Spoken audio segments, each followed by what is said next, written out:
Assalamualaikum warahmatullahi wabarakatuh, keluarga dan teman.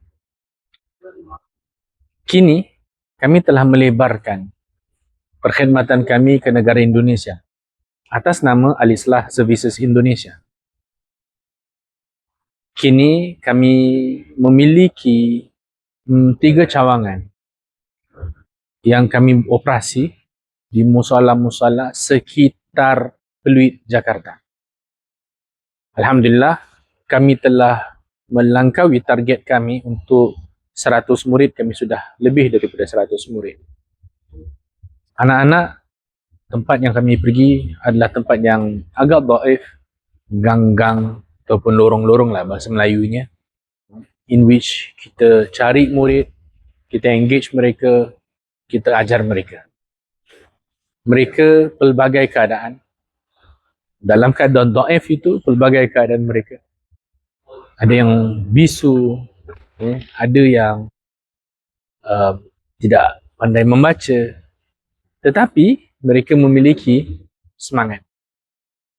Apakah kita akan biarkan mereka begitu sahaja atas kekurangan mereka? Saya menjemput keluarga dan teman untuk sama-sama memiliki saham akhirat kita, untuk sama-sama kita sambung pahala kita. Kita sambung pahala, kita bantu dengan memberi anak-anak ini pembelajaran yang mereka perlukan. Kalau sekadar Iqra', semua orang ajar. Banyak madrasah mengajar Iqra', mengajar Quran. Tapi our purpose is not just Iqra'.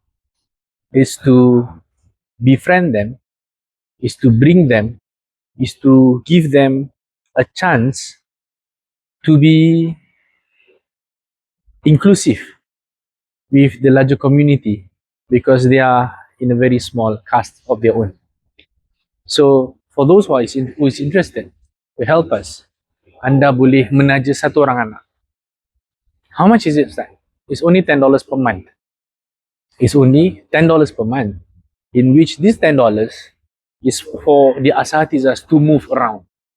You know, they have to get kenderaan to move from one point to the other, the food and the drinks, the accommodation and their resources.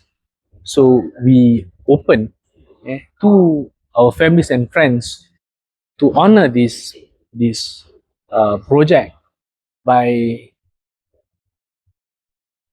giving us, or by making infaq of $10 monthly.